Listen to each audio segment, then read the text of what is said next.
Shout out to USARK and all USARK members. If you don't know what USARK is, don't be ashamed. Just go ahead and click the third link in the description below. See what USARK is all about, okay? You never know when legislations are going to hit your backyard, so that's why it's very important to consider becoming a USARK member today. These numbers really do matter, and they look at it for consideration when it comes to battling legislation. So first and foremost, thank you, Phil Goss. Thank you to anybody out there who partners up and volunteers with USARK organization. Thank you for anyone out there who's a USARK member. And if you can't become a USARK member today, please talk about it on your platforms. Let your neighbors know, let all your pet stores know what USARK is here for, and it's here to fight for our animal rights. Thank you to every USARK member and USARK supporter out there. Choo!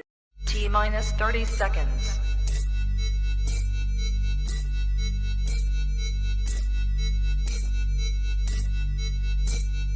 T-minus 20 seconds.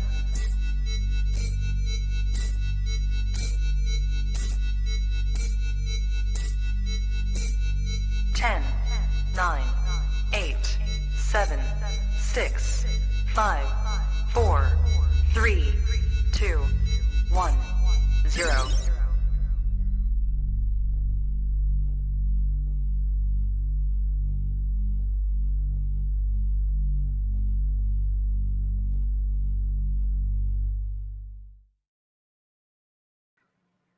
Trap Talk Reptile Network, the coolest reptile network in the world, episode 654. On the Tree Tuesdays, Lee Warren, Millennium, Reptiles in the building. I'm your boy MJ. With me, of course, is my man Marshall, but definitely not the mayor. It's Ryan Young in the house. What's up, fellas? What's up? Thanks for having me. Oh, yeah, I had to, man. What's going on, guys? How are you? It's a weird feeling, right? It's a Sunday fucking afternoon for Marshall. Morning for coffee today instead of beer. Yeah, man. Oh, don't lie to us. You got something else in there. I mean, there might be some alcohol in there. Who knows?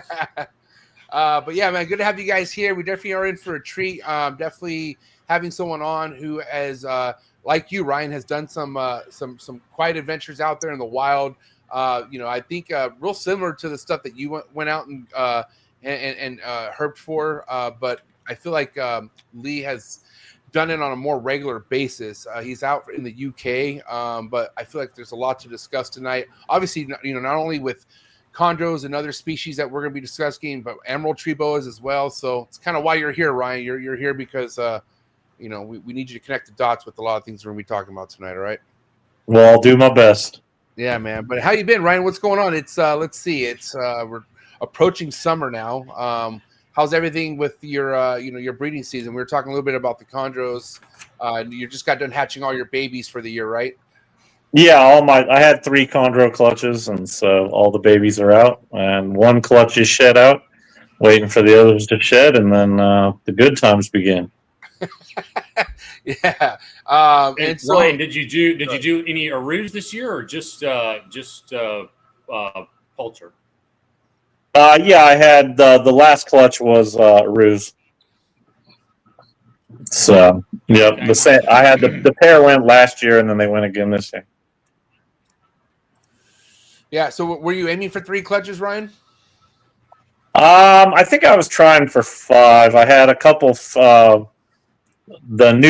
new males that I had, new pulcher males. I was trying to get them to go, and one of the males didn't do anything, and the other one started breeding right at the end, but I think he missed the female's window. So, I could have probably gotten clutches out of at least one of those females if I would have just used the other male, but I really got to know who the father is, and I want the all yellow baby clutches. So. You can have them. So you're in the 30s, you said, as far as how many babies you hatched out this year? Yeah, I think it's like 30, 32, something like that. Okay, and then obviously, what about all the other stuff? Congratulations, I think, on your Apadora clutch that you just had hatched out. Oh, yeah, the clutch, the Calamity of Errors clutch. Hey, I did everything I could. Oh, I got this vermiculite off Amazon, and it was like the biggest vermiculite I'd ever seen. It was like rocks practically. Huh. And so I was trying to mix it with the water, and I just could never get a good feel for it. So I think I over mixed it with water. So when I put the eggs in there at first, they started getting a little too swollen up, and I was like, oh man. And so I put some dry vermiculite that was smaller on the top, and then I set them in that. And then, like a total idiot, they were in one of those big Cambro tubs, and I didn't snap the lid all the way on before I left for my trip. So, needless to say, when I got home, after a couple weeks, they were dry. They were pretty dry. So then I had to try to hydrate them, which is like, I mean, with python eggs, you're better to do all wet or all dry and not try to bounce back and forth. So it was a train wreck, but I did hatch a couple. How many hatched? Just two. What did you start with? I started with she laid 6 eggs on her own, and then there was a few that I had to remove from a previous bad oviduct incident she had, and then so I had 4 that went the distance. There was 2 full term dead and 2 live, but that was pretty much a train wreck from the start. Well, listen, at least you got 2. I mean, could have better than 0. Yeah, I agree with that sentiment, but I look back on all the stupid things I did to the clutch, and so I don't feel good about it. Yeah, I think me and Marshall could relate to that and just know that fuck ups are gonna just happen no matter what. No matter. Oh yeah, for sure. I mean, I learned better from those than the successes. So. Yeah. And this is like what? This isn't the first time you've produced these, right? You produced them before. No, I had some the year before. Right? Yeah. Yep. Okay. All right. Well, rooting for a good, solid finish to your season there, Ryan. Marshall, everything good with you? Yeah, status quo. Just I had a couple of babies that I was assist feeding. I assist fed them a pretty large meal the last time, and came in the next morning, and 2 of them had rolled on me. So I'm down to I think a dozen or so. And but the good news is I think all but 1 now I could feed them all in 5 minutes or no less. Just wham bam bam bam. They're at that stage already, so about to be bumped up to like small fuzzy mice. They're doing good, and just starting to try to think about next season pairings and try to figure that out. See what I'm going to do with food cycling this year. If I'm going to kind of do what I did last year, or if I'm going to try Bill's the way Bill does it. Haven't quite decided yet. Starting to think about 26. Oh, there you go. And I'm excited as far as tonight's guest, because he's had his share with establishing baby chondros. I have that feeling, when you get down to like the final like stubborn ones, or the ones that you're just like, dude, you're either gonna kick the can or you're gonna be here. I feel like even when they kick the can, it's like a sign of relief. It's kind of like it was like, thank God I don't have to deal with you anymore. Because you never know, and you don't want to give up too soon, right? But then you're just like, oh, there that is. Right. It's like months and months and months of waiting. But yeah, guys, listen, I don't want to wait anymore. I'm excited to get this guy on the show. It's been months I've been wanting him on the show ever since coming across this page. We'll pull up some of his stuff, some of his work as we're talking to him. But without further ado, you guys ready to bring Leon or what? Yeah, let's do it. All right, man. You guys ready for a treat? Do me a favor. If you're in the building, do what you gotta do to get your mind right. Do what you gotta do to stay hydrated. This is episode 654. Lee Warren coming at you right now. Let's go. Cheers.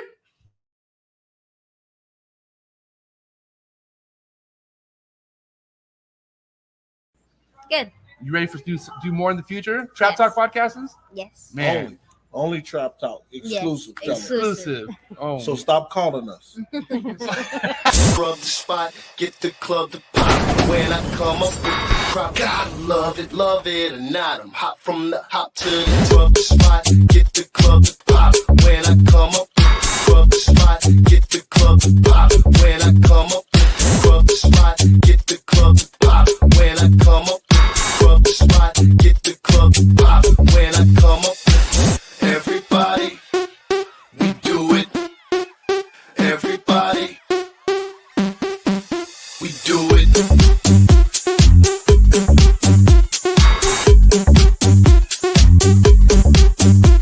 Do it.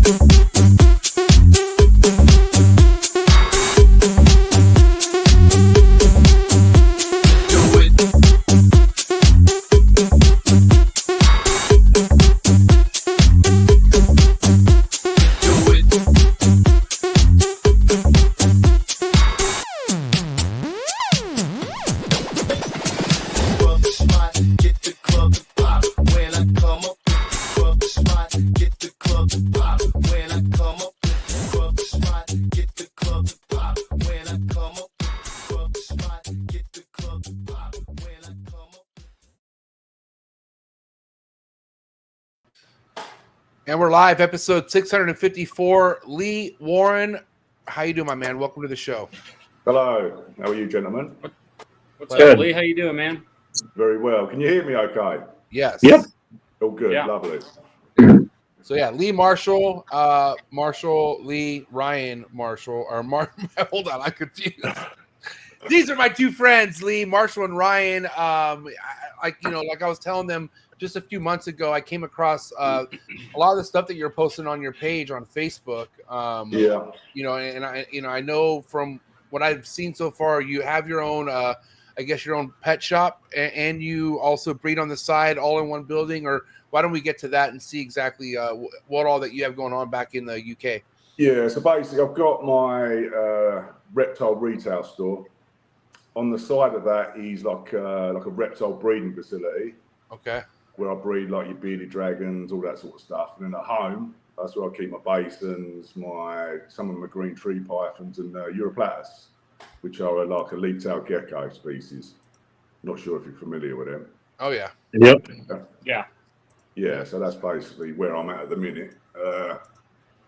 That's where I'm at. Where and then also we know that you keep I'm gonna pull up this video where it shows your room with a lot of the acrylic see-through enclosures that are all just printed out. You have your emeralds in there from what I've seen, but you also keep chondros in the same area of your emeralds. No, I used to. That video is quite old now. It's just purely. But I keep separate species. So I've got a room at the shop which is just emeralds. Okay. No, sorry, not emeralds. Green tree pythons. And the room at home is just with basins now. So and what was the reason behind splitting them up? I'm just curious. I've always tried to keep my groups of animals separate to each other. Yeah, so this is quite an old video. I think I've got about 6 basins in this room with them. Okay. But this is when I was transitioning, obviously putting them down the shop. Yeah. Totally. But that's a story in itself, the shop sort of thing. But I'll explain that if we get a bit of time. Totally. When I first started it and all that sort of stuff. Yeah. What was it? Was it the emeralds or the chondros you started collecting first, or was it kind of the same thing at the same time? Well, like I wouldn't say born into. My old man was always into fish. So obviously, when I was born, I always had like animals around me. And I used to go around the marine fish shops with him, and that's how I got into the snakes and lizards. Obviously, like you always in a marine shop in the UK, like a fish shop in the UK, you always had like a reptile bolt on as a side, like little sideline. Right. And I used to buy my first snakes and stuff. Then obviously my old man, he used to know like quite a few importers, so he started buying off importers and stuff like that. So the first arboreal snake would be the green tree python. I was probably about 16, 17. And then I had a little bit of success with them, then success with the Northern, and it was only until I got I bred the Northerns, and I really liked breeding them, so I thought, right, I'll up my game and get some more. So I got some more, and I didn't realise what emerald regurgitation syndrome was at the time, and that wipes out my whole collection. Whoa. So that's when, going back now, that's when the internet basically started to come out. And I don't know, some of you guys probably remember that Tony Nicolai. Yep. His website. Yep. Remember the website back in the day? Oh, yeah. Yeah. You got to be quite old to remember that site, I think. No disrespect. He had all the totally clear acrylic cages. Yeah, so that's pull-out bottoms. I think a lot of the acrylic tanks back then, I copied them, but obviously the acrylic doors, so they scratch. So the acrylic ones I've got now are glass sliding doors, obviously to stop the scratching and stuff like that. But so that's when I got into basins. Is basically, hang on, what we got here? Yeah, so I got into basins after I had that mishap with the Northerns, and I haven't actually kept Northerns since then. But I've always dabbled in. My big thing is the basins, if I'm honest. That's the big one for me. What size group are you working with those guys? I imported my first basins off Tony. I actually had the first diamond line coming to the UK. Well, when was that? 25, 26 years ago. Wow. So that was, And then I think Ed, speaking to Ed, he took pretty much majority of that litter, but I managed to get a male out of that litter with like 3 other ones, but not the diamond line. I had 1 male diamond line, and just a couple of like a few other ones on that import. But obviously back then they were still expensive, so you know I was only 20, 22, 23. So yeah, that's how I started with the basins anyway. But green tree pythons, I've always dabbled with green tree pythons. Let's go back to the northerns real quick. Well, I'm just curious. Obviously there's lots of stories out there. A lot of people talking even on this show, kind of the experiences that they've had themselves. Even myself. I mean, I've had freaking emeralds that I tried banking on that just couldn't hold down a meal no matter what it was. Oh, really? Yeah, and I'm curious, like, going back to the disaster that you had, like what did it start with? Like, what were some of the first signs that you were noticing, or what was happening really? Well, it's just that they'd feed, and even a decent sized meal. Like, to be fair, I was probably like everyone back then, which was a couple of decades ago. Right. It was unheard of. No one was talking about it, especially in the UK. But there was a few people who got stung. There was a few people buying, obviously, these imports, and they were all puking. And yeah, it's just there was no known cause for it, which I actually personally think is crypto's brilliant. Well, I've actually got an import of Northerns coming next week, funny enough, with 30 animals. So I'm trying to find out exactly what it is, because if there are some that are going to puke, then obviously I've got a very qualified and knowledgeable vet that's going to help me try to find out what it is. Yeah, I mean, to this day, there's no cure to this day, right, boys? To this. No. Yeah. Does anyone know Does anyone know actually what it is? I thought I had read something about it was like an avian chlamydia or something that was from birds. Right. Okay. Something about they use the bird in one part of the season. The cages they put the emeralds in have birds in it, and then something about all that. But that potentially makes sense. Or they could be living, but a lot of reptiles. I keep a lot of chameleons and various bits and bobs. I do a few bits of importing just purely for my own personal collection, so to speak. Obviously, for fresh bloodlines and stuff like that. Yeah. And you do get chameleons coming with crypto's brilliant. So they're living with it in the wild. Yeah, crypto. It sure looks and acts like crypto for sure. That's what I mean. But it's quite a difficult parasite to actually get tested while the animal's alive. I've been told.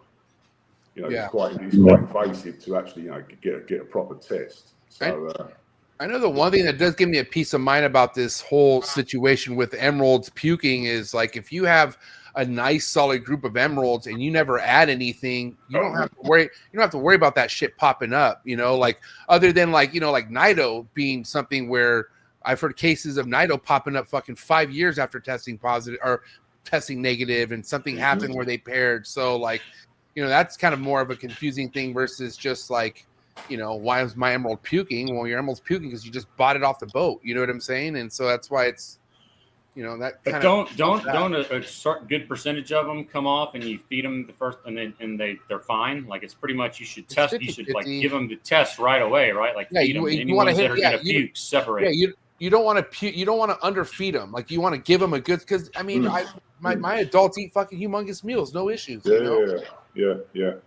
Well, as I say, go on. Sorry. Go ahead. Yeah, next week I've got this import coming in, and I'm literally quarantining the whole lot. And there was a chap, I can't remember his name. He was in the US. He bought quite a few. He's been on the show, I think. Warren Booth? No, not well. I know Warren. I go back years with Warren. Chris Rice? No, there was another gentleman. And this is an emerald guy? Yeah, he kept him outside. Oh, Ron. Yeah, he's talking about the fruit feed. The grain-free rats. Yeah. That was quite I'm not quite sure a scandalous about that. episode. He brought a large group in, and I don't know. I haven't spoken to him, but obviously, how are they getting on? Do anyone know? Oh yeah, he's done. They're all wiped out. They're gone. What, the whole lot? Yeah, I believe so. There might be last time I talked to him, he was just like, nah, he's like, yeah, they all didn't. He basically told me they all didn't make it. I could have sworn maybe if I'm not mistaken. This was at Tinley too. I'm pretty sure they're all wiped out. Yeah, he told me that basically. He told me they just started puking again, basically. But the whole, how many did he have?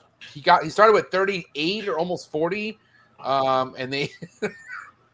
I don't mean to laugh, but it's kind of just like I've been through it, just like Ryan and I don't know how much Marshall's been through the ringer with fucking pukers. You didn't really fuck around with imports a lot, right? Right, Marshall? Like you didn't not with the collection that I have now that I started, but when I was a kid, I was getting imports, and that was I probably every single one that I got, including babies that were born at the importers or whatever. Every single one puked that I ever had. They would eat, but they all puked. And with that being said, Ron was on the show talking about how he had ones that puked 3 times and then stopped puking and had belief that they were never going to puke again. And I was just like, buddy, I love the passion and I love the. It's just kind of like, God, this is not going to end well type of thing. I just knew right away, and it just sucked. Generally, if they're not hydrated properly when they come in and they puke, then that could be down to obviously poor hydration. But if they're well hydrated and they puke, then I think it's game over. Yeah. From what we've had, I don't think anyone's ever had that we've had on the show. Anyone's ever had one that puked that ever recovered. Yeah. And I think the couple pukers I had, they all died real quick. It just don't. And like I said, you may keep it alive, but it's just going to keep puking. So it's like, why keep something like that alive? Internally, it's dying very slowly. I'm surprised no one's actually gone out their way to find out exactly what it is. Yeah. I don't know. I mean, I think there's a couple papers published where they did try to figure it out. Right, okay. But nothing concrete coming back now. I don't know. I thought I'd read, like I said, something about that avian problem. Right. I'm banking on the bird thing. Like I'm banking on like something's getting shipped with something else that's just giving it this fucking issue, and that's what it is. Like because like I said, it's not a captivity thing. It's not happening within closed collections after years. This is coming fresh off the boat. So and it's weird that if he had 38 and they all puke, it's weird that amount of animals all pukes. Because if you, for example, you're getting on, now let's say, for example, you're getting 20 animals from the wild, whether it's chameleons or geckos and all that, generally you might get 1 or 2 go downhill, but having the whole lot go downhill that's a little bit suspect to me. But part of that's going to be. Sure? Sorry? I was just asking, did they all go down for sure? Because I talked to him, I guess it was in Daytona, and he said that he had lost quite a few. He didn't say all of them. Yeah, so that was Daytona. So let's think about 6 months after that in March. So yeah, from what I talked to him in March, he was like, he shook his head like, and I can't remember. I don't even know why I can't remember the details of him saying they're all gone, but I don't think we got the details. I think he just told me they're didn't work out. It's just, and that was that. Well, I think part of his problem is going to be that he had them all in screen cages, basically like touching each other. So I don't think he really had a method of isolating individuals. I don't think, if you got each individual in, kept it separately, and was a real stickler about, how you did your order of operations, I'm sure out of a group of 30, you would lose some, but the ones that didn't puke, as long as you weren't transferring it from one to the other, you should be able to, keep those separate. Because they were all connected. All enclosure was connected. They were like all bundled up, like from what I remember. And yeah, I thought it was like some system on wheels in a cage, basically, and that you could literally, inside if it was too hot, too cold, or whatever. Yeah, I don't think that lends itself to trying to, isolate individuals and keep cross contamination down. Especially if you're using the same. Because that's the weak link. Well, I mean, the reality with disease transmission is we are the weak link. So. Yeah. Well, it's going to be interesting, I must admit. I'm not looking forward to it. But in the UK, emerald, like the Northerns, there's a few people breeding, but nothing. You got to really, really hunt and be on waiting list. Like not in the US. I presume there's quite a few captive bred stuff in the US. Is that right? It just started rolling barely. Like now, I would say the last year people been having success. And so like it's starting to pick up just now, but even Northerns are still a little bit behind the from where I feel like they're gonna be for sure. I feel like Northerns are gonna get, kind of. I still bet I'm guessing there's still more basins produced annually than Northerns. Maybe, yeah. I would say so here at least. Yeah. Northerns just got kind of overlooked for so long because the basins were whatever. Well, I think they've always had that stigma, haven't they? You get a Northern, they're going to puke, and I think they'll always have that stigma until obviously someone figures out what the problem is. Yeah. Okay. Hold on. Let's talk about that. Why isn't the whole puking thing a part of the basins? What's the reason behind that? Because they're not being brought in on boats, right? Like, aren't they more? I mean, I don't know how. What's the? Can we explain that? Like, why hasn't the basins been labeled as the pukers and Northerns have? It's because they're all captive bred. It hasn't been brought in, right? Yeah. You haven't got no imports coming in, have you? Really? So that makes sense. There you go. Well, correct me if I'm wrong, but people have lost basins with puking Northerns in their collection if they contaminated the basins. So I don't think basins aren't immune to it. If you're using the same tongs and you're feeding obviously animals that have got that certain problem, and you're passing it on, putting it back in them, and you're going to spread that like wildfire. Yeah. You know what I mean? So I don't believe basins they're not immune. They've been captive bred. I don't think anything is. Yeah, they say in captivity now, especially in the UK. Because I know various people in rescue centres and all that sort of stuff. They say 50% of boa constrictors carry crypto. Yeah, they're just carriers. Do you know what I mean? So there's potentially basins out there that could have something. Who knows?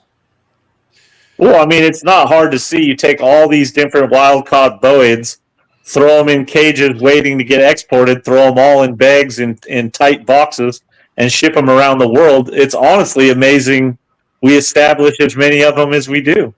No, yeah, definitely. So with that being said, how much of the Nido side of things have you dealt with compared to like the crypto side? Do you have just as much as of knowledge and experience of dealing with Nido than you do with crypto? Not with. I'll tell you what. When I got that, I was, I'd say lucky. When I had that problem with the Northerns, my quarantine procedures and my cleanser. I'm a little bit of a clean freak now. But I actually put, and I have done for many. Well, I actually used to put electrical tape around my tongs and feed one animal, take the electrical tape off, and then put a fresh bit of tape on each feed. But now I actually use paper straws now. I actually done a video of it last week and put it on my Facebook. But I actually use paper straws on every different feeding. So I put paper straws on my tongs, feed that animal, take them tongs off, put paper straws on, feed that animal, and I've done that for donkey's years. So I missed out. Well, I missed out on the Nido thing, but I don't think I got it purely because of that type of cleansiness, so to speak, and quarantine procedures. Because I personally think you spread it. I'll be doing the Nido thing got spread via tongs. I can't say. Yeah. How else would it spread? Right. Breeder loans, tongs, mites, water bowls, you name it. Changing Again, one cage and going to the other.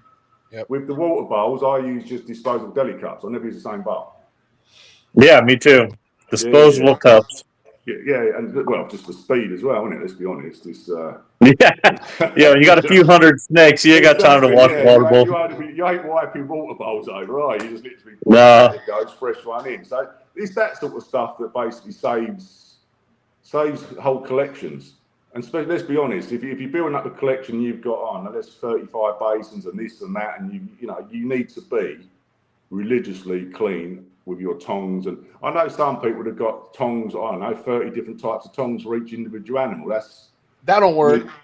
I bet you those get mixed up. That's a lot of wall space. Dude, I'm just telling you, and for you to really make sure nothing gets dude, trust me, I tried that it was and then soon enough, when my son started walking, he just started pulling all these fucking things and throwing them everywhere, and I was like, "Oh, I'm fucked." And so now I just try the paper straws. Yeah, but like you said, there's multiple ways of finding some sort of system to be extra careful. I literally spray and wipe down every but they say cryptosporidium. That can be basically shit out on a surface. Bleach don't kill it, and they reckon, I don't know how true this is because obviously I'm not a doctor or whatnot, but they say cryptosporidium can actually stay alive on a surface for 18 months. Oh my god! Wow. Yeah, doesn't it do it like encases itself in some? Bleach doesn't kill it. That's like an alien. You seen the film Aliens? That's like an alien. You know what I mean? That's some hardcore shit. Dude, so when I found that out, and that I don't know, it is quite true. I think because I've read it in the Madders, one of the Madders books. But yeah, crypto is the worst one out there. I think. Yeah. Yeah, I always tell people Nido is a dream compared to some of these other things. Yeah, for real. Yeah, that crypto's that's a naughty one. Yeah, but again, it's kind of I don't know. It's safe to say that captive bred stuff isn't the issue, right? If we're talking about how basins don't have this story due to the fact that they're all captive bred for the most part, if not all the part, then there you go. That solves that. But we're in a new era now. Like we were just mentioning, there's people who are having more success breeding them. Chris Rice, I mean, I think he bred, I don't know how many, over 50 last year or something like that, maybe even more. He's been killing it. Yeah, he had a lot. Yeah, he had a lot last year, and so that's definitely. He's got the anaconda phase as well, isn't he? Yeah. He has a lot of the anaconda face stuff, which kind of looks trippy. Like he has northerns that are, it's like mixture of northern and anaconda like phase. It's really, really neat looking to see where a lot of these are going. But I got to ask you, Lee, do you do a lot of the probing when it comes to the emeralds? Like, you have a lot of experience sexing emeralds and whatnot? In what context? What's babies, you mean? No, or even adults like that you've gotten in or anything like that. Because I'm in a weird position now. Right now, I inquired. Good friend of mine, and this is like there's no ill will. I don't feel like happening, but I inquired a couple females from him. One of them's a smaller one out of the two. This one, the way I looked at it, I was like, there's nothing to question. It's a female. But then just this morning, it shed out some, from what I look like plugs. I mean, I showed these two guys and look like plugs to you guys, right? I mean, it looks. Well, I thought you were showing me a chondro. When you said it was an emerald, I was like, well, that changes things. And so that's why I was. You don't want to probe it.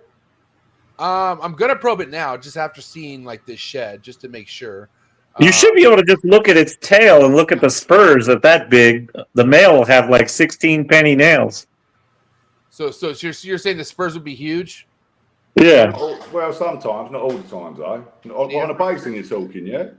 No, northern. No, a big northern. Oh, I see. Sorry, I thought you were talking about basin. Well, but then if it's a big one, then just probe it.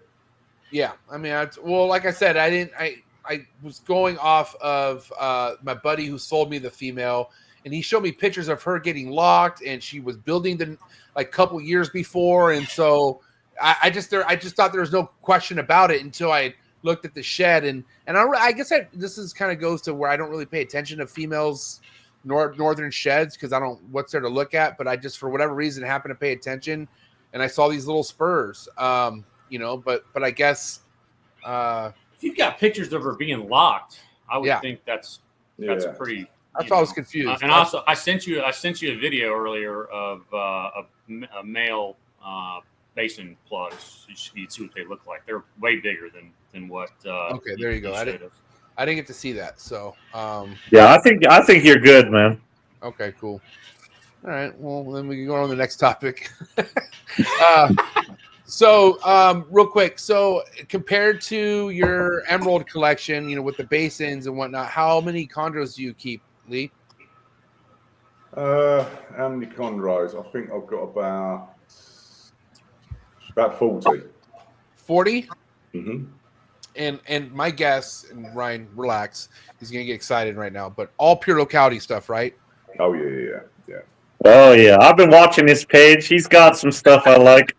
I was so bummed when I saw it, and I was like, he's not in the U.S., but it makes sense why he's got locality stuff then. Yeah, no, I like my locality stuff. The designer stuff. Let me get this because I'm not really into my chondros in the terms of designer. So designer is traceable back how long? Because I presume A designer is just code word for a fucking hybrid. What's that? Sorry. They use the term designers so they make themselves feel better about their hybrids. Yes, the way I see it is if you're breeding, for example, if you've got, I don't know, a couple of babies, you've got a Biak and you've got a Starong, you're putting them together, first generation, that I class them as, don't, you know, for the people watching that don't know disrespect, but they are mutts. They're all mutts. Designers, hybrids, it's all the same. The way I see it is, if you've got a designer, but you've got like a lineage of, I don't know, 10 generations, and that is what I can class as design. Is that right? Right.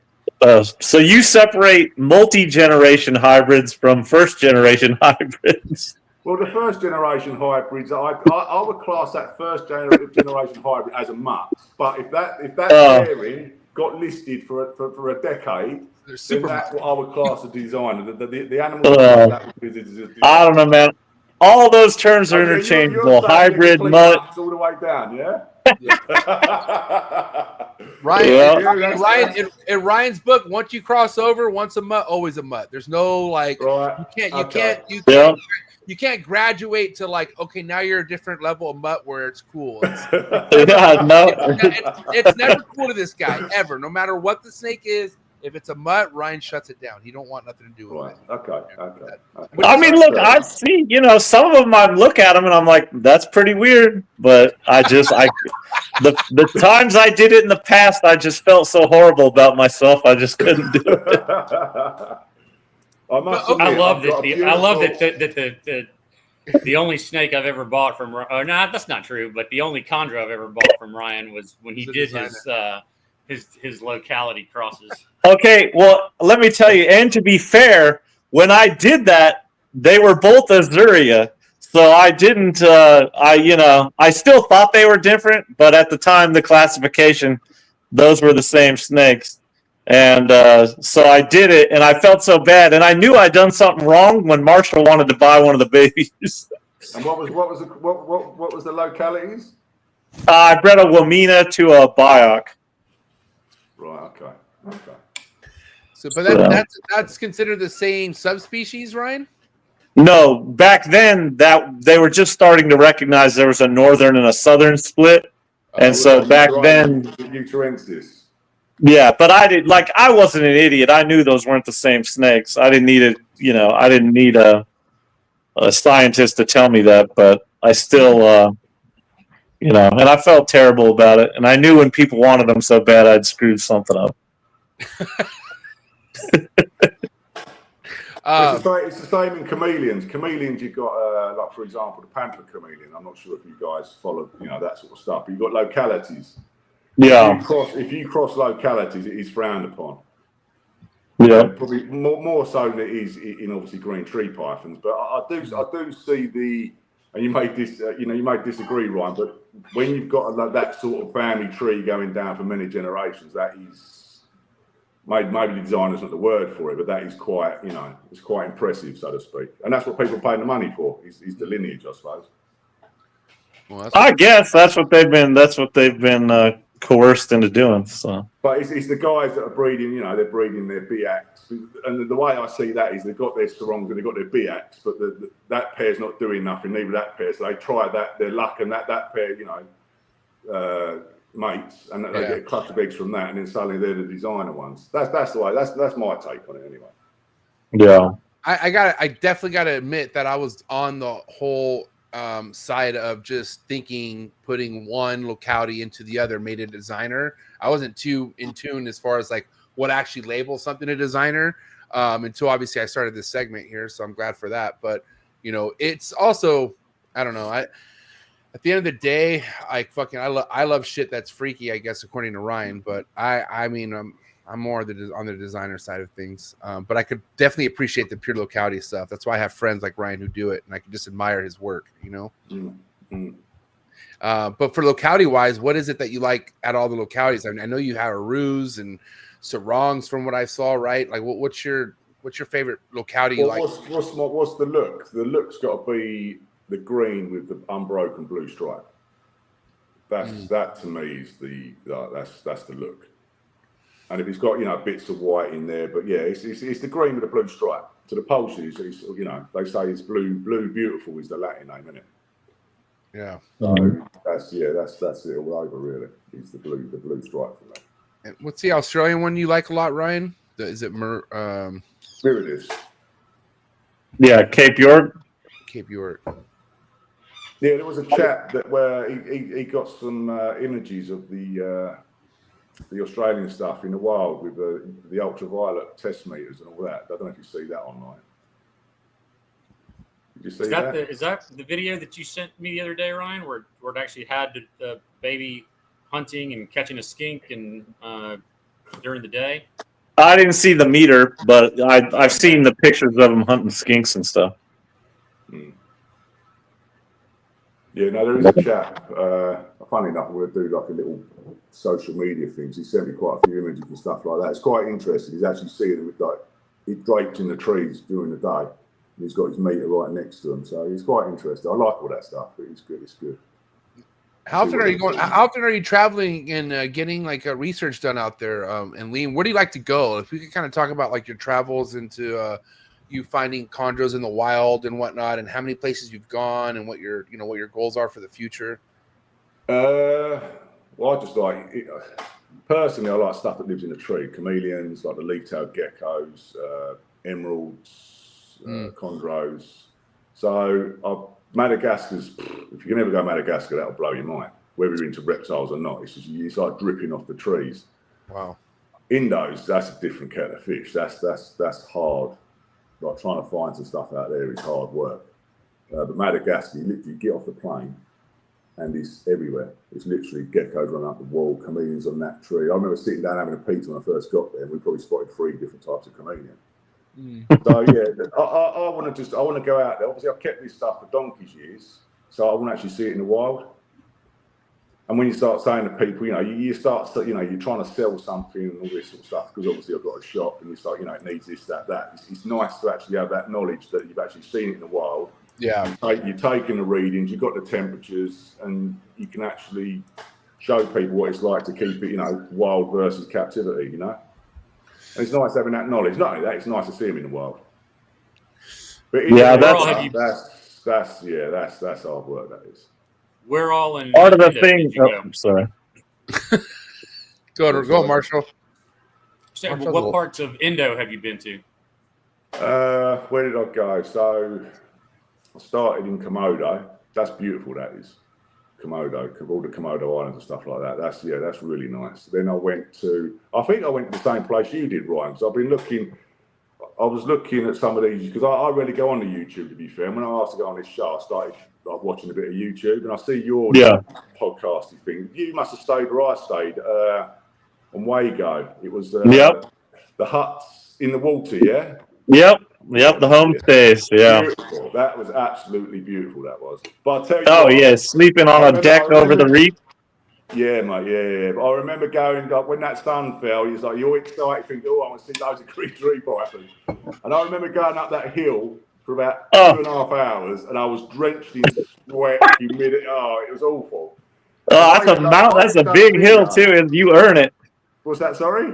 You earn it going up that hill. I'll tell you what. And then you get there, and you're like all deflated because you haven't seen nothing apart from a couple of geckos.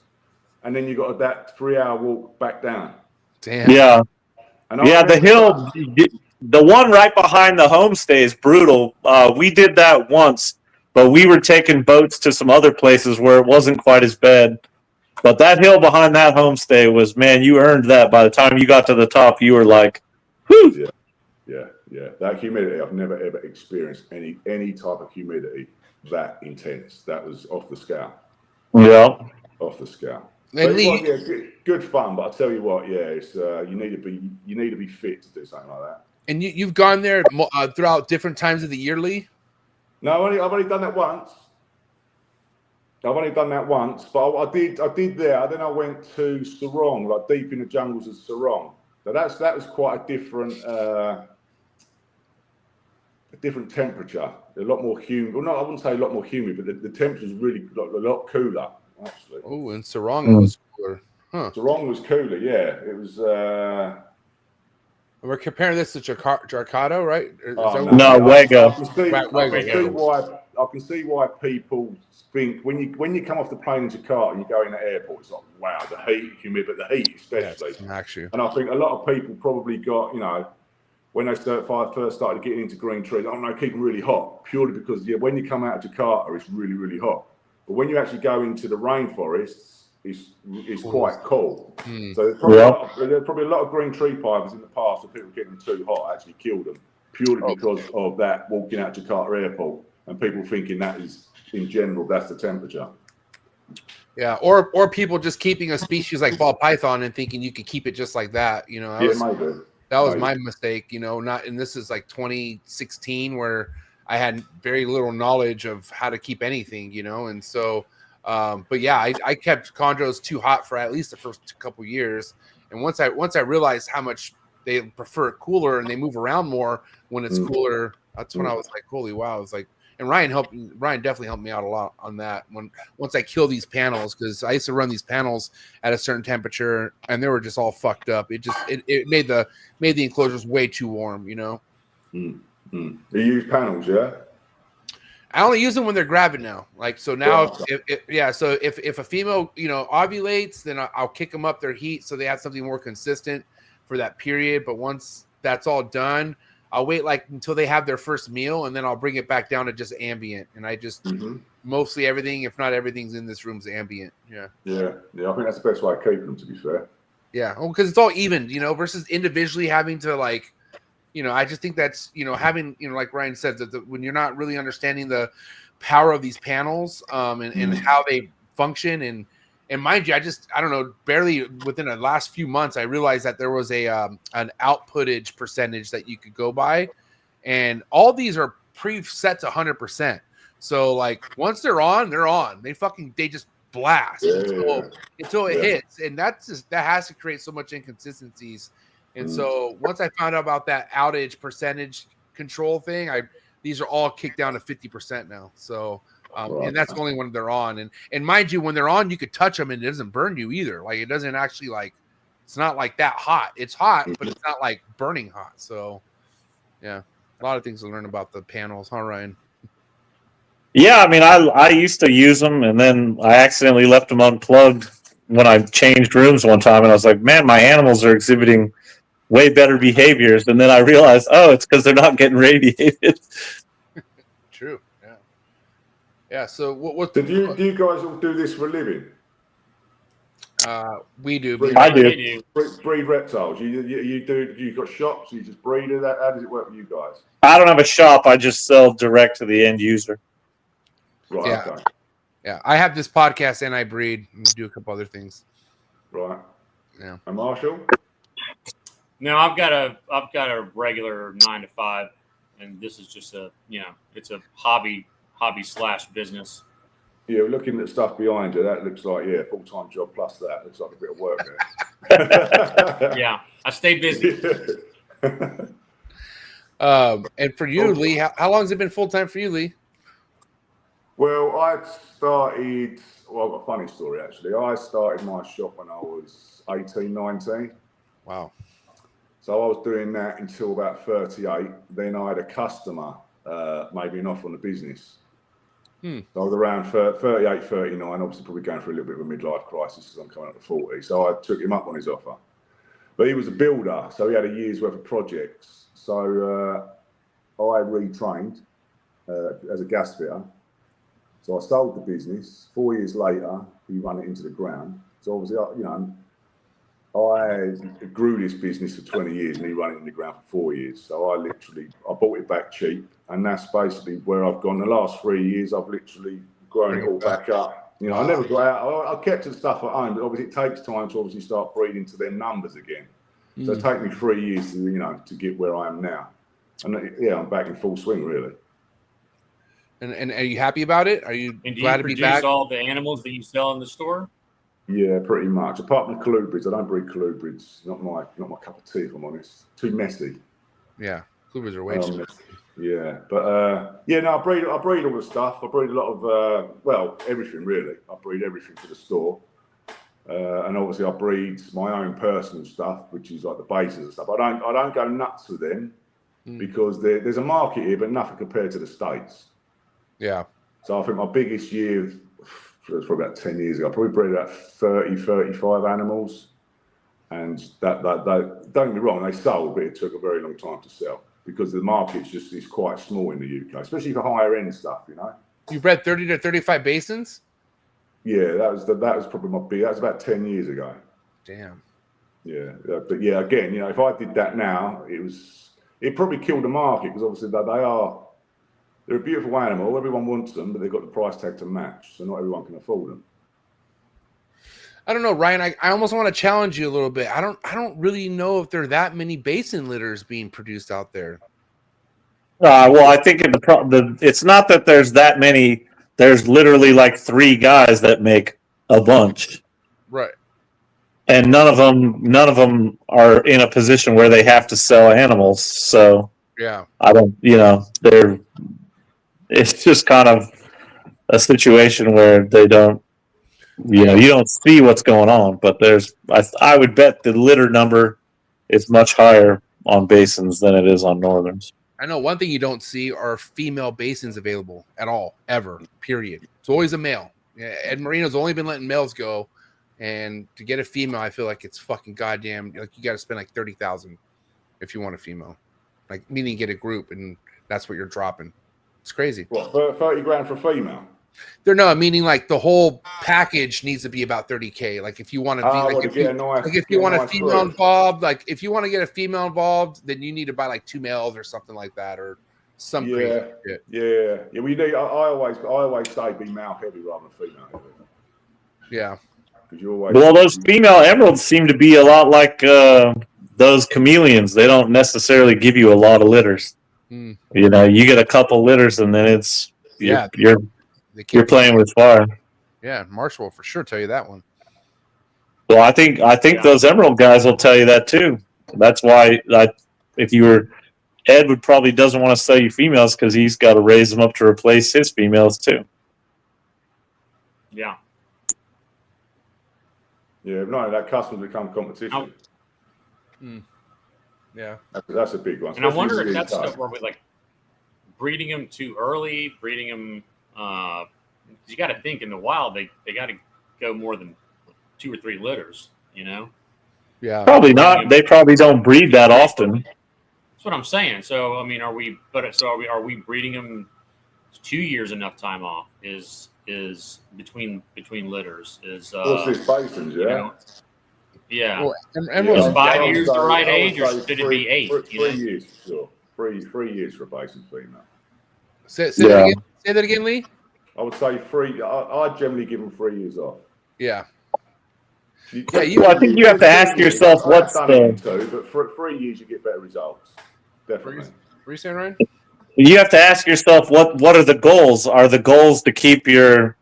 I mean, this might sound harsh, but a female that died at 10 but had 3 litters is just as successful as a female that lived to 20 and had 3 litters. So, I mean, if your goal is longevity of the female, then don't breed her very much. Yeah. If your goal is to make babies, you're going to burn the female out faster. I mean, that's part of life, unfortunately. I don't think you can rush basins or no. You can't rush these snakes. They're like a slow growing. Do you know what I mean? It's with a project. You look at a project, you think, well, that's 5 years, and you think, well, I'm coming up to 50 now, so I've got another 4 seasons. I want to be 70. Do you know what I mean? I look at it like that now. When I was younger, it was a little bit different. You think, I could get into that, and but time flies. So yeah, the whole rearing stuff up to obviously produce from that, and then rearing up from that generation is it's 4 generations now, and I'm going to be 70, and that's the way I look at it now. There's certain projects I don't want to get into because of the age things. You know what I mean? Yeah. I got to tell you what bums me out the most is like losing a female from breeding. Like I don't take that very well, just because obviously you spend years raising something, and you finally get to that moment, And of course, when it comes to emeralds and not having too many people who've bred them, when you lose a female like that, it sucks, And so, and also, like, I feel like a lot of reasons why people probably try to breed them so soon is because they don't have a lot of numbers. They don't want to wait that long. And so, if you got other girls that can go, and I mean, I personally rather give the girl 3 years off if I can. I don't see what the hurt is in that. How many have you got? Did you lose your female? Yeah, so I lost 2 girls. So I lost back to back. I lost these older pure Miss Willie line from Rico back in 2023. One of them had nothing to do with. I tried getting her to eat, readying her to breed, and she just didn't take it well, and she passed. And then the other girl, she died with like 13 babies full termed inside of her. She had a huge year rate that she couldn't push out, and it basically like caused issues like I don't know. I remember opening her up and the oviduct or something was so twisted, like it was like a knot. Like I just saw like a lot of things trying to happen, and it was all blocked from that point right there. And she just had these 2 massive urates like that were just kind of in the way of everything. And so she ended up just hitting the floor and just passing away. And I ended up opening her up just to see what was in there, and she had, I was able to help two babies come out, but they were already passed, and then passed away a week after that, and that's when I saw the remaining 9 or whatever she had in her. So yeah, that sucked. But you just recently had a litter, is that right? I'm sorry? You just recently had a litter. Yeah. So I was able to at least bounce back from that, and I have this this northern girl that I've raised since she was probably like 2 or 3 years old, and so yeah, whole different outcome. Like it was cool.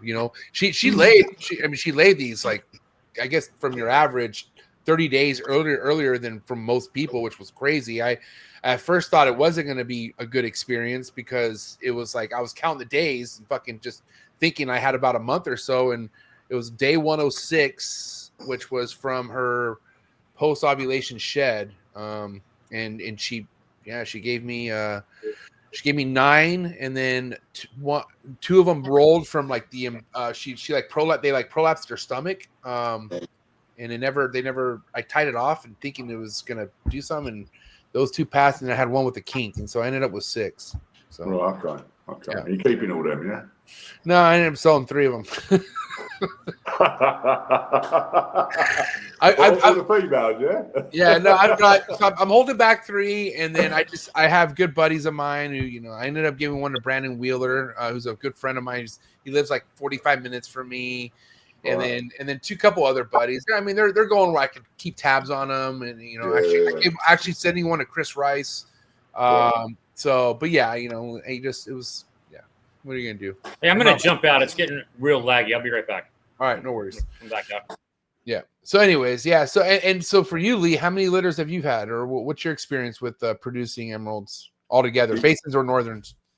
Northerns, I've only ever done it once, and that was back, as I say, in my teenage years, and that's obviously when I thought, right, this is where I want to go, and since then I haven't touched them until obviously this import's coming in, and I'm going to give it a go, and if they do puke, I'm going to find out what it is.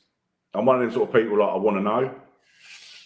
But with the basins are a different kettle of fish. So I got my first lot of a Tony back in whenever that was, and then I got in contact with Ed. Ed come on he didn't come on the scene, but when I wasn't really into like the whole internet thing, and I think there was like not a podcast, like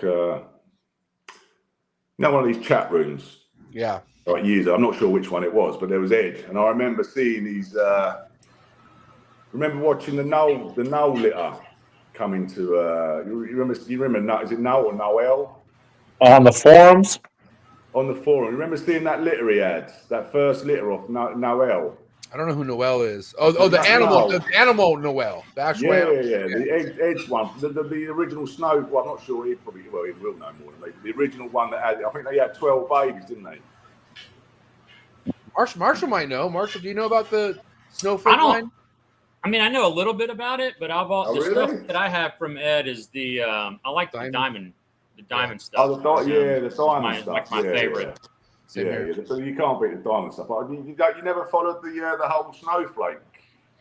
I mean, yeah, I've seen the pictures that he's put up. You know, those are like the ones that are like he's almost got them to like 40% white now or 50% white. Yeah, no, the original no. You don't remember no? I definitely remember the name. I can't picture what the snake looks like. Yeah, she was the one that started it all, I believe. I think he had a litter of 12. And I remember buying. I think I've got one of the males. Obviously, it was probably one of the most lowest white ones, but he sold me one of his males back in the day. And wait, hold on. I found I didn't know Ed Marino has a YouTube channel. What the hell? He was. I'm sure. I don't think he's got a YouTube channel. I didn't know he had it. Yeah, so this is kind of maybe where you saw it, but this is that's the giving birth. That's the litter, yeah. And this is the girl that started the snowflake line, is what you're saying? Oh, She was a snowflake. She was. So basically, this is the first time I started talking to Ed. Like my eldest son and his eldest son, I think they're similar age. But anyway, yeah, we started talking all that sort of stuff, and I actually had one of the babies off this litter. Wow, no way, dude! I I'm don't about believe to you geek guys out over this YouTube channel now. But yeah, I tell you, that's probably the most famous litter in US history, I'd say. Wow. Would you not agree? Because that litter there started it all. Yeah. This is 14 years ago. Yeah. I had no clue. Wow. I didn't know any of this was on YouTube. Oh, really? No clue. Yeah. Oh, mate, yeah. I didn't know that Ed had a YouTube channel. That started the snowflake stuff. Wow. And so and I'm curious, back then, what did you pay for an animal like that? Cool, I don't know if I should say. Well, back then, I was a lot younger than I am now. I can't remember if I'm honest, but it were he kept most of them back. And I know he sent a male to me, and he sent another male to, I think his name Anders in Europe, I think. Okay. Yeah, and we had a litter off the male. He had a litter and I had a litter off of basically one of them males that were being born there. I think Ed kept the rest. Why does he have an empty milk or it looks like a gallon of like a plastic gallon in there? I wonder what that's for. Did you see that? Am I tripping, or is that the reflection? No, Is that the reflection? No, it looks like it's inside. No, it looks like it's inside the cage. I'll tell you what, that's bringing back memories. That is. Look at the babies is coming out, man. What a litter. Look at this litter. I remember watching them all develop on that forum thing. It post pictures. After each shed, it was like, oh my god! And that's where it all started. That litter there. This is I might be wrong, but obviously for me, that's where it started, from that litter there. Yeah, I mean, look at the female. You can see the snowflake on the female, so that's Noelle. Yeah, I definitely know. Yeah. I'm so curious about that gallon of. It looks like it's almost vertical, or not vertical, but it's like almost perched to the side of the enclosure. I don't know. I could be tripping. It's almost like you put it in there just to give her like another perch or something. Yes, that's what it's for. It's for support. I think so she could rest her body on it. Mm. Yeah, that's what that was. Interesting. Yeah. Wow. Okay. Oh, wow. That was awesome. Cool throwback right there. So, so for the most part, you would say basins is like as far as passion projects, the most thing you're fired up about, the basins? The basins are up there.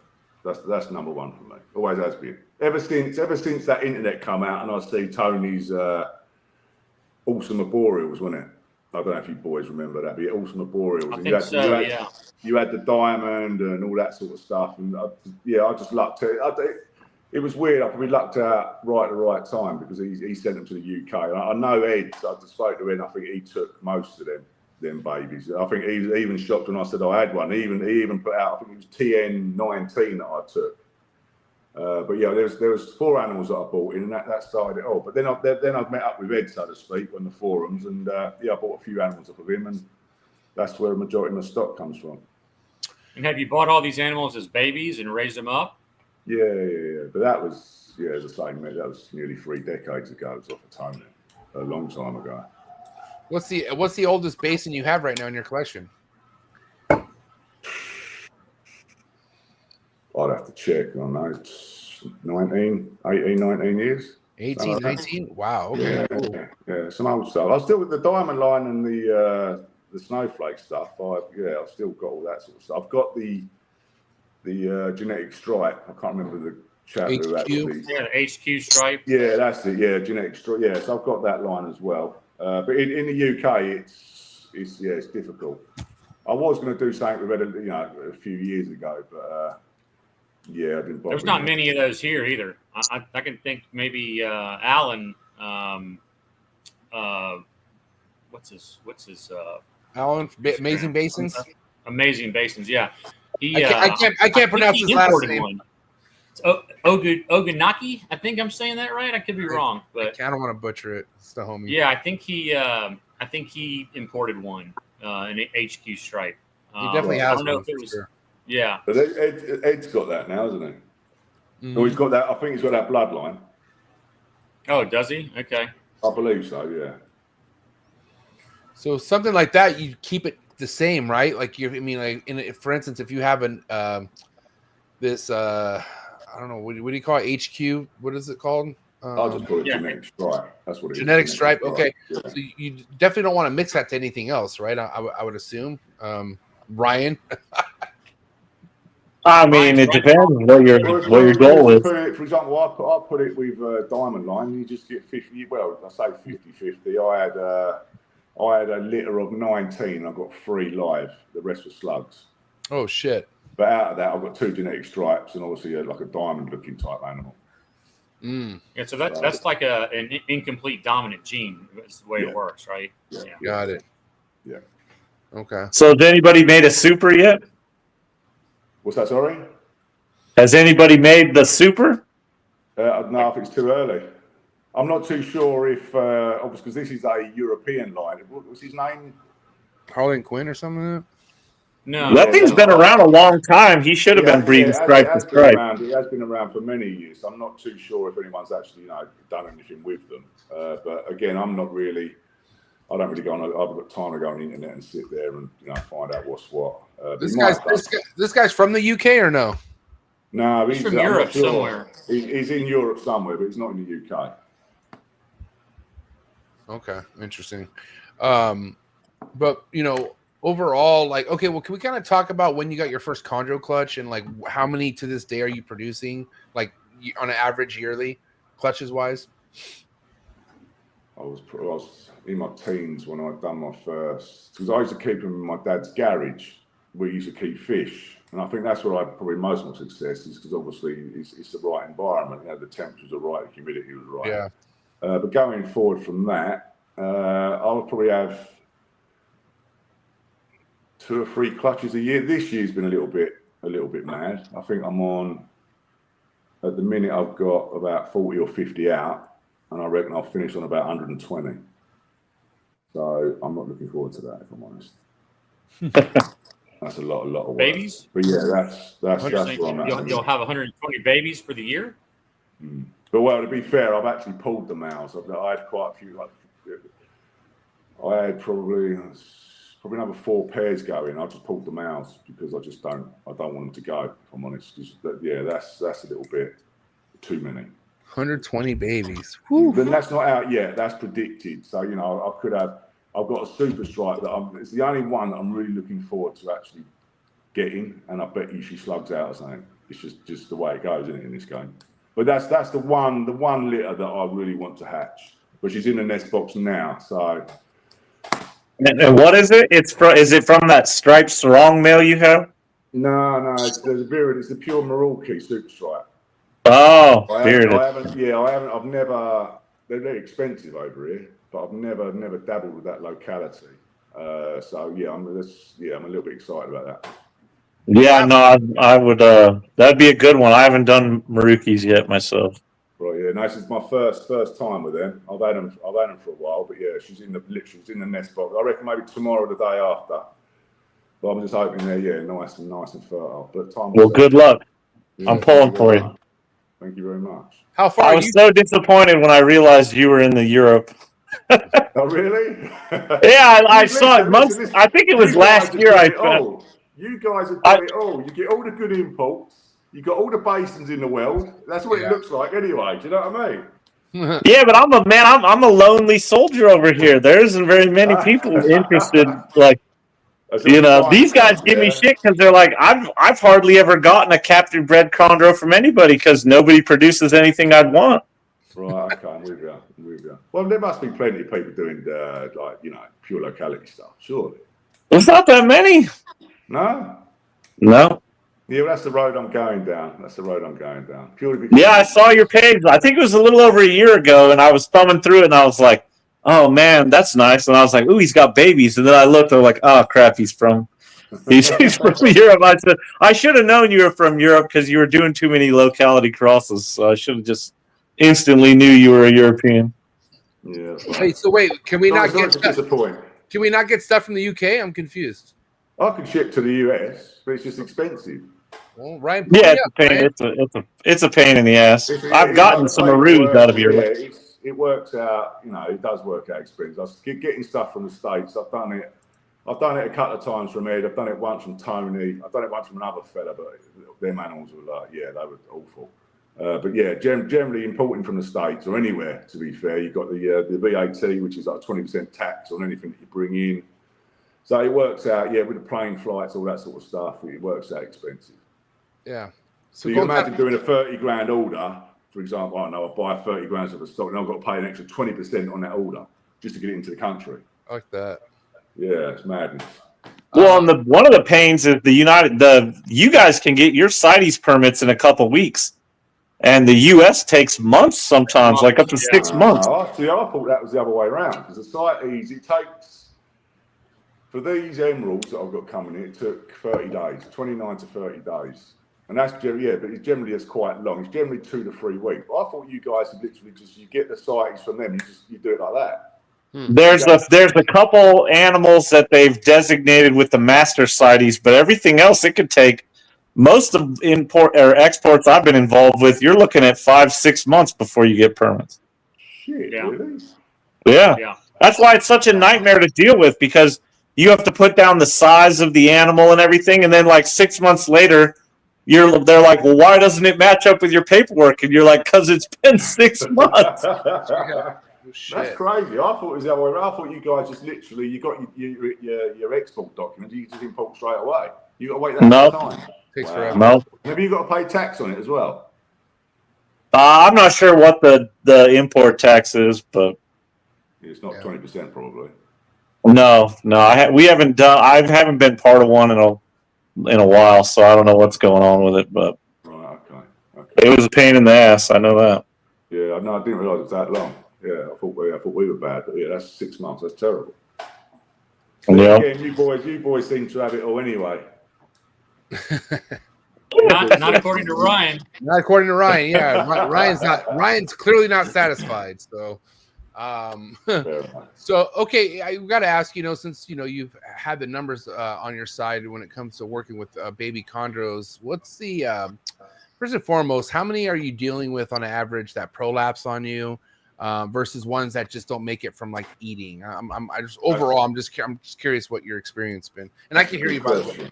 That's a good question, actually. Well, in the breeding bit, I heat it, but I also cool it at the same time, because obviously I use I've got multiple different species, obviously need different lighting and stuff like that. So I've got like a wall that I've done with just baby chondros, yeah, and the temperature's just too hot, so I've had a couple of prolapses. So I've built I've taken the shop on next door. I've done the same rack type system, which is a lot cooler. But yeah, I literally, do get a few and I think prolapse is purely down to heat and dehydration. That's what I actually personally think of the prolapse. And maybe obviously the pinkies and stuff like that. But I think heat and water, I think they dehydrate, and that's what happens. Yeah. I noticed some of the adults, I've seen, because I don't really watch this YouTube, but I've been watching it since, what's his name, MJ. Yep. MJ basically he invited me on, and I've been looking at these YouTube, and I noticed one chap on this YouTube thing, always growing trees that I've got their towels hanging down, and that's obviously hard urates. So and they're obviously uncomfortable sitting on a branch. That's when they drop their towels. They're full of hard urates. So I think usually a lot of that's a big, huge perch, and it's usually like a smooth PVC perch too. Yeah, maybe. Yeah, and too hot. They also don't move around. They're overfed. Yeah. You know, But they don't this, move. obviously, Ryan, you'll know this, is obviously that humidity is off the scale. In their natural habitat, it is just dripping wet. Yeah. And I personally think we're keeping too dry. But with what happened there? This is Marshall. He was in a hurry to leave. Are you all right? Sorry. I'm glad I wasn't in the chair. But yeah, I think prolapse is down to a few different factors, and I think it's heat. And they're indirect drinkers, like the chameleons. Like a chameleon will walk past a water dish, yeah, and it'll just dehydrate and die because it just doesn't recognise standing water. Obviously, green tree pike can drink out a water dish, but I've been tending to, when I change my animals, I tend to spray the babies as well, just to get them water droplets so they drink it off their coils. Yeah, no, some of the babies could be stupid. Like some of the babies, like even if they're over water, if you don't spray them directly, they'll wrinkle up, and it's like they just stop. They don't drink, and it's like you have to physically spray them. Because in the wild, that's all their water intake is obviously the massive humidity, and obviously the rain. It's raining up constantly, pretty much. Yeah, well, that was one of the interesting things. Even one of the nights where it didn't rain, the next morning when you were walking through the jungle, if you grabbed one of the trees and like shook it, water would fall out of the tree. So you're like, there's little puddles of water up on these big leaves. That place never dries. I don't think that was just like that was off the scale humidity. You put like I presume you use the same bucket thing like you put it over your head to have a shower. you do that, and like literally you get dressed, and within 5 minutes you're dripping again with sweat, and you're just like, constantly wet. Oh yeah, definitely. But Sarong was even wetter than that. It was you could actually see the humidity in the air and the rain, and it was crazy. It was an eye opener, definitely. Yeah, and just as much as we were talking about the cooler temps having an effect in a good way with the chondros, man, having high humidity like pretty consistently is a game changer too. I got to tell you, ever since I kept my humidity like no lower than 70 on an average, about 80 in the enclosure, I haven't had to soak a snake for a shed and I don't know how long. Like I don't have a lot of the issues that I was once having, for sure. Now, do you use live plants? I do. Yeah, so that's definitely like for people watching this, the advice that I could give them is definitely put live plants in, because that's a game changer in itself. Like perfect sheds, the urates are nice and soft. Definitely live plants just make a difference. Yeah, you made that video. You made that video, Lee, in the wild. You were kind of describing the huge difference between the urates you found in the wild that you were smudging up in your fingers versus like the concrete fucking sand rough urates that we averagely see here in captivity. Like I've seen some concrete rocks looking type urates before with some of my snakes. Not really chondros, but like my ball pythons. Like I've seen some gnarly looking urates. Yeah. Now in the green tree park, I'll do the urate test now. If I try and it's like toothpaste. If it's a toothpaste mix, I know I've got it bang on. Wow. So that urate thing was when I think that was a male. Yeah, that was a male. So and they literally just as they do, they crap away. When them urates had clocked them, and I had to just test it. And it was like toothpaste. You think part of that is I think it's because in the wild, I doubt they ever eat back. They probably eat, and then they sit, and then they shit, and then they move around. They're never eating multiple meals, and they don't hold that inside their body like the captive ones do. And I would guess that in captivity, a lot of that's just because they're not crapping they're not crapping on a regular. It's a lot of these snakes. They only crap when they move, don't they? Yeah, movement is like, well, look at us. If you sit on your couch for 2 days and then you get up and go try to take a walk, what's going to happen? You got to go to the bathroom. But not only that, they're subjected to literally constant rain and humidity 24/7. And that's like, they're completely hydrated 24/7. And in captivity, you can mimic that. And I do try to mimic that. And at the minute, them urates are nice and soft. But there's a lot of people out there that obviously, they keep them on the plastic thing with just a paper towel. They don't spray them. Yeah, well, you also have, you've got a situation too where digesting meals takes a lot of energy, and I think our snakes are eating way more than their wild counterparts would ever eat. Oh, massively. And that digestion is hard on them. If you feed one of yours, the bowel movement, how long's the bowel movement? So you say, for example, you fed one on a Monday. When would that go? When would that go to toilet? It depends. If you're talking like if it's one you fed a small meal to, that's an active snake.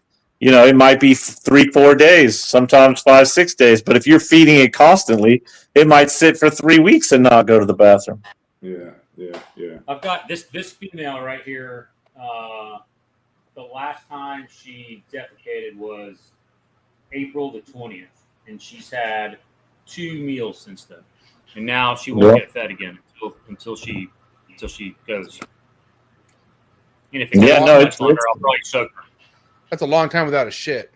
Because you have different schools of thought. Do you keep yours dry or do you keep it humid? What's the situation there? It's pretty humid here. Like right now here in the room, it's just with me, not doing anything besides having the bottom of the cages wet. It's 76%, 77% humidity.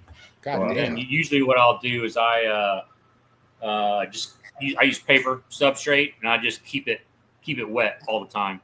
And I just got a ton of fans in here circulating air, so the air is not stagnant, but it's they're getting good air exchange. But I keep the it'll take it 3 or 4 days to dry out, and then I'll leave it dry for a day and then soak it again.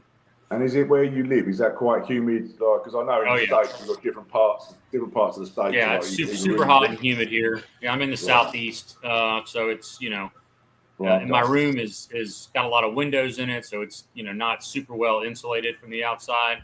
And in the summertime, the humidity stays, between 70 and 75 and 80% in the room. Right. But then in the winter, when I'm running like heat, it goes down to 50% or less. Mm-hmm. The heat just dries it out.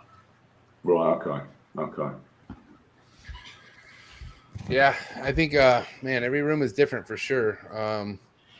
But yeah, I don't know. Like I don't think you talked about this at all, Lee. I know you know about my emerald that passed away, but I in January I had a chondro go egg bound. One of my smaller chondros, she went egg bound and she died in my hands as I was passing the eggs for her.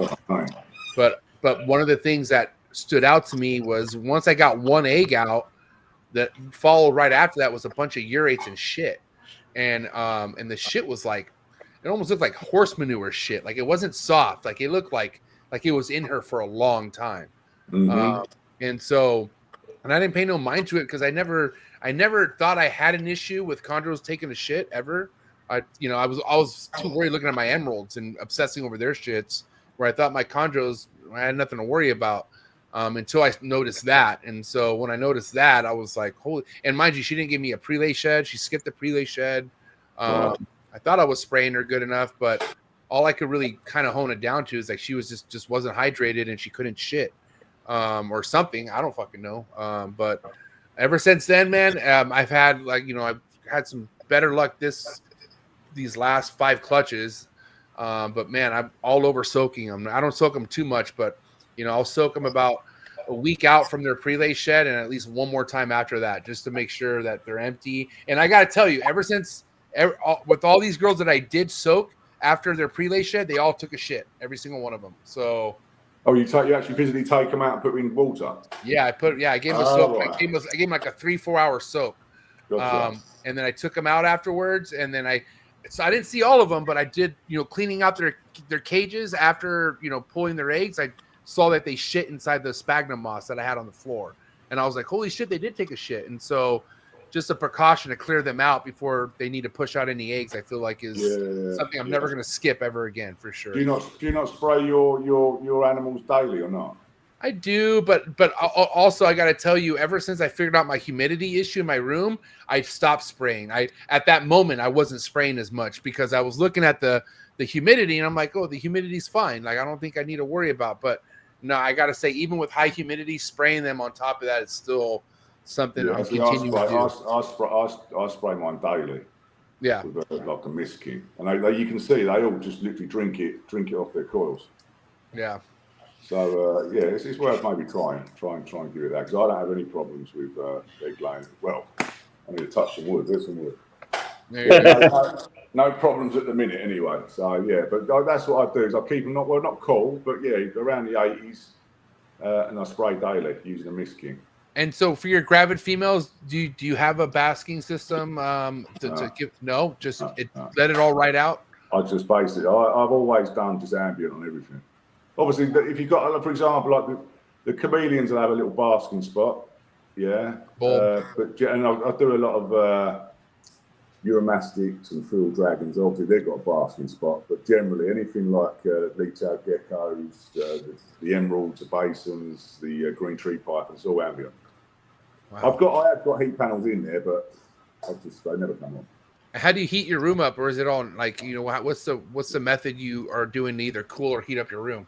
I've got aircon in each room, and I've also got like radiators if I need to, rigged up with a thermostat if I need it. But generally, I use a lot of like LED lighting and stuff like that, and a bit of UV lighting, and that just bumps it up a little bit. So I've lucked out quite a bit because, as I say, it's just the room just stays at a nice steady temperature. Your babies are on ambient. You don't give the gravid. Sorry, go ahead. Go, Marshall. I said you don't give the gravid females any supplemental heat. They just stay at ambient also. Mm-hmm. Yeah, it's always. Do you have a pretty good fluctuation from day to night? Do your days get warmer? Only in the winter when I cycle. But again, green tree pythons, if I'm honest, I breed year round. Yeah. I say I pulled the males. I haven't paired the Manaquaris yet, because I generally breed them later on in the year, just so I get like some eggs later on in the year. Because obviously, at the minute I've got too many. I've got too many coming out, and it's all going to fall realistically probably in the next 10 to 12 weeks. I'm going to be pulling my hair out, I think. I'm not gonna lie. I got a couple of females I compare, and I'm like, no, you're not doing that, asshole. Just leave it alone. How many you got? You say you got six clutches, yeah? I got 6 clutches. Well, that's including the girl that went egg bound. So really, I got 5 clutches in the incubator, and so 70 eggs. Oh, so yeah, you'll be in the same pain as I will.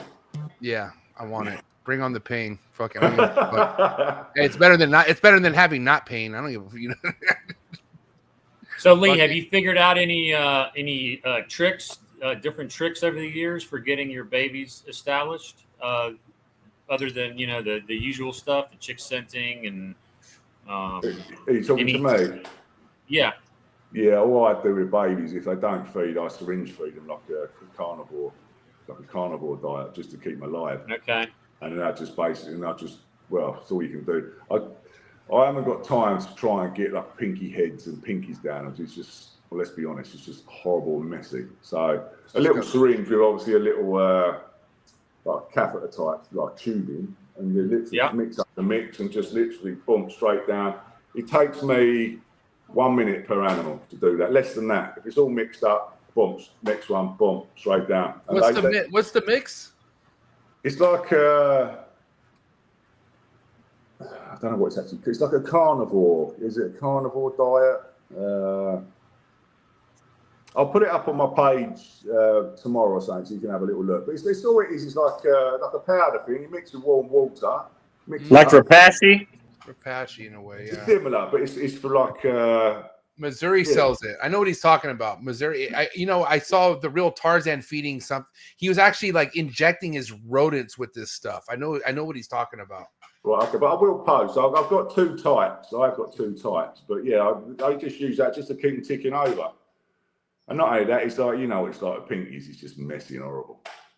Have you heard us talk about the chicken gizzard method? It's a Bill Stiegel thing that he's been talking about a lot lately. Yeah, I did. Yeah. And that works, or is that just as? I've had one experience. I've only had one experience with the current, it's a prolapser, and ever since I've had it on gizzards, it hasn't prolapsed. But Marshall has definitely have had some experience with it. Marshall, so what do you have to say to the gizzards, Marshall? There he goes. I haven't done the gizzards. I've done the hearts though. Oh, you have? Yeah, I've cut up hearts and used those. And that how was that for you, Ryan? Did it work? Yeah, they didn't love how like sticky it was. I don't think, but they ate them. Yeah. Are you still fighting with them though? No, you just tease them and they just bite it and eat it. Oh, straight off the bat, they eat it. Yeah. Yeah. And Marshall, we asked you what was your experience like with the gizzards with your hatchlings this year? I had a couple that wouldn't take a pink, but took a gizzard the first time I offered them one. I like the tube feeding idea, though. I mean, that seems like it would be less intrusive. You can't get them to eat anything on their own. It's a game changer. If you've got, for example, 70 babies, then that try it, because it will literally free up your time to actually tease them, get them feeding. The ones that out of a clutch of, 15, 20, you generally get a few that go pretty quick. And then ones you can put in, you can put them and you guarantee they're going to feed first time. But all the ones that are non-feeding, try the tube ones. It'll just keep them ticking over until you can get them going. I will add, by the time I do have them hatching out, I should have about 30 live geckos ready to rock and roll. So that's I've got one species of snake, Lahangaha madagascarensis, which is the leaf nose, Madagascar leaf nose snake, and all she'll take is geckos, and even trying to find geckos to feed her is aggro for me. So trying to find geckos for even 20 baby green trees is just like no chance. I've been passionately growing them for the last year, so I have not only do I have the ones that I just mentioned live, but I have over about 60 in my freezer. So okay.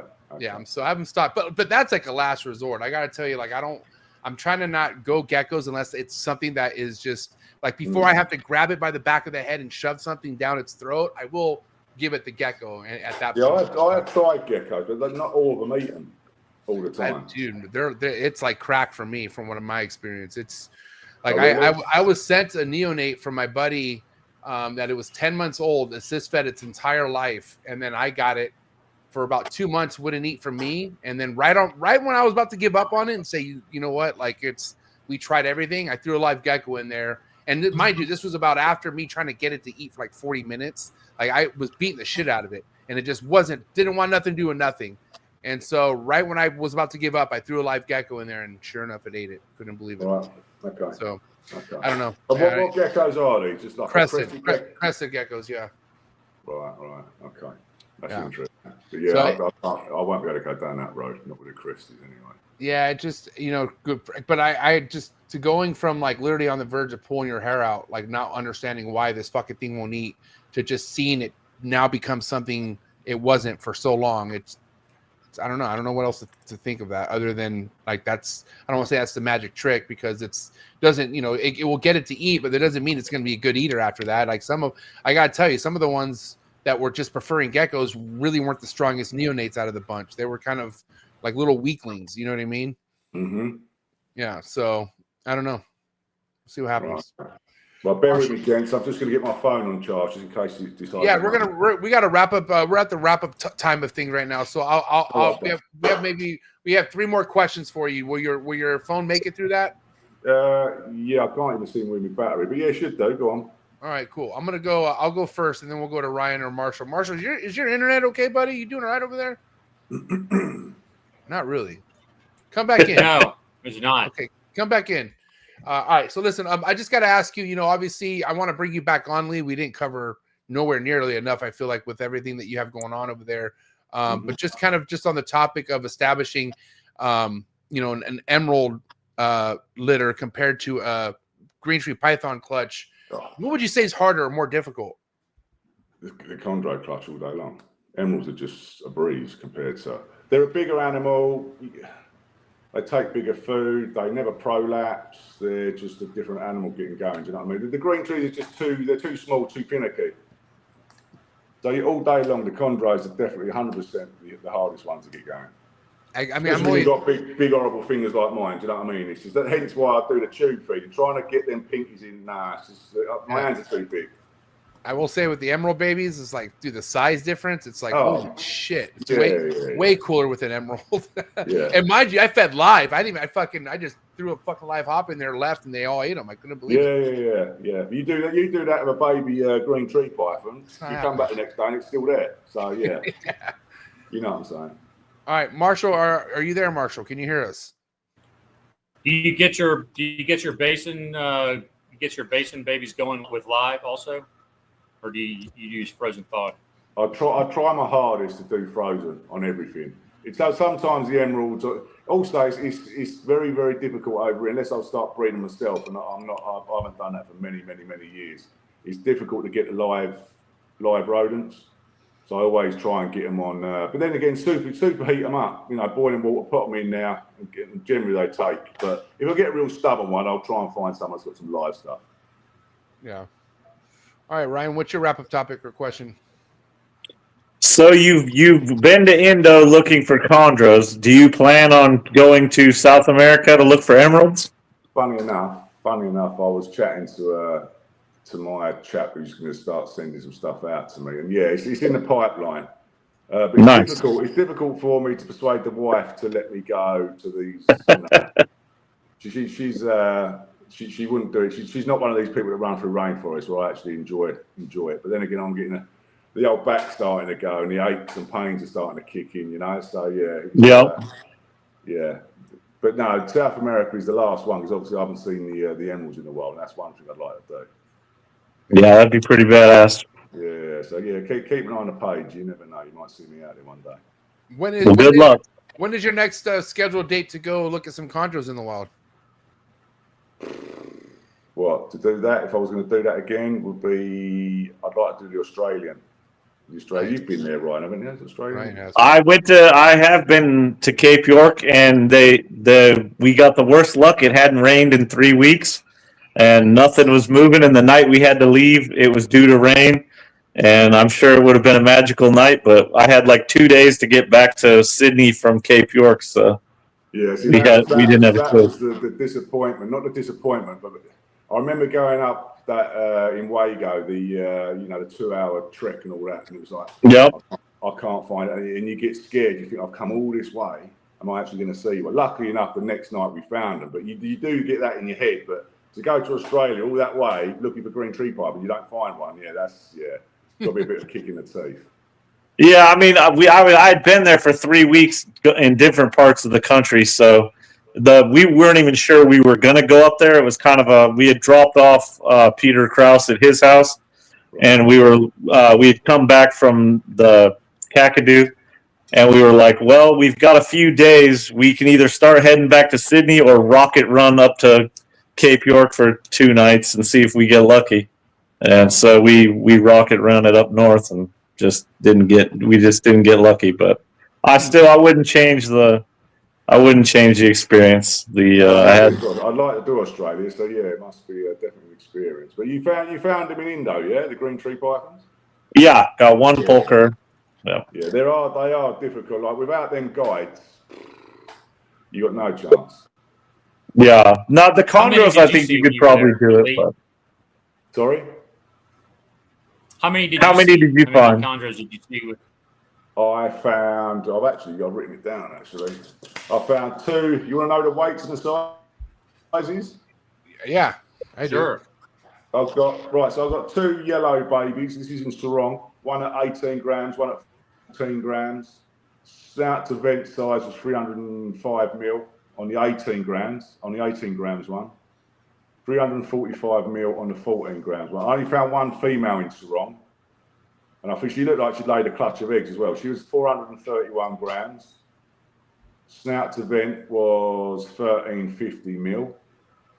And 2 males I found in Wago, which was 487 grams and one at 372 grams. So in total, it's 5 snakes. 2 babies, 3 adults. 2 males, 1 female. So the males are almost as big as the females in the wild, in a sense. Yeah, but she looked.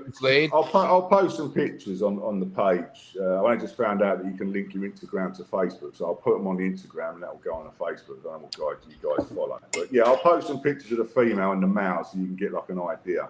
Yeah, the female looked like she just laid a clutch. Yeah. Nice. Yeah, just before, not just before, but probably within a month of finding her. She looked quite. And you said she was 400 and change grams? She was 431 grams, and she was 1350 mil long. Yeah, so she was probably maybe 600 grams before laying. Right. Wow. Yeah, but she's beautiful. She was, really, really, for a pure locality man, you would like this animal, right? She was cracking. Absolutely. Oh, yeah. I'll post some pictures when I next get a minute, and you can have a little look at her. Yeah, listen, great time, Lee. I appreciate you coming by tonight. Where's the best place for people to follow you? Would Instagram or Facebook be preferred? Where would you like people to check you out? Yeah, so as I say, I've now linked the 2 pages. I'm a little bit of dinosaur when it comes to all this sort of stuff. So the Instagram, and then it goes to Facebook. So either page, Millennium Reptiles. We're in the UK, but yeah, give us a follow, and you might see me, running through some rainforests in the near future. Yeah, and I'm looking forward to bringing you back on the show. Like I said, we definitely didn't get enough that we could have. So I appreciate you coming by. And yeah, guys, do me a favor, check them out. I'll put all the links in the description below. But it's a wrap for Lee Warren, ladies and gentlemen. Thank you very much, guys. Thanks, Lee. Pleased to meet you. Fun, man. Thanks, Lee. Take care, man. Appreciate you so much. Bye. Bye. Yeah, good episode. Other than Marshall's fucking internet, Jesus. Yeah. But good show. What'd you think, Marshall? Yeah, it was fun. Yeah, I like hearing another outside the U.S. perspective. They do things a little different than we do, it seems. So, cool guy. Definitely. What did you have to say about tonight's episode, Ryan? Oh, I mean, it's always fun to talk to a guy that likes chondros, similar to myself. I told you were here for a good reason, dude. He was about to just say it's nice to find a guy that likes chondros. Stop. Pure, real green tree pythons. Yeah. Yeah. I just want my chondros to elicit things in my mind, my heart, and my soul. So that's all. We did it. No, listen, it was good to have you here on this episode, Ryan. I appreciate it so much. And thank you again, Marshall, for coming by. This was pre-recorded on a Sunday, so for you guys to take time out of your Sunday, it really means a lot. But do me a favor, go give them a follow. Molecular Reptiles on Instagram and Red Mountain Herbs. It's a wrap for Marshall and Ryan, ladies and gentlemen. Thank you. All right, boys. Thank you so much. Have a good night. All right, guys. Thank you so much for watching this episode. Before you guys head out, make sure you hit that subscribe button.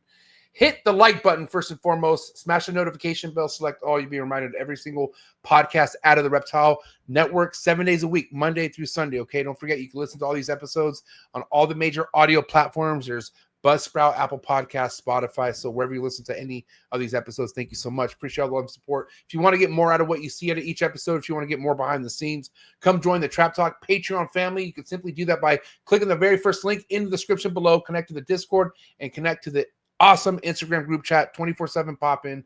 And yeah, man, appreciate all the support. And of course, check out the sponsors that I have. Link in the description below. But that's all we have here on this episode on the Tree Tuesdays. I'll catch you guys here next week, and I'm out. Cheers.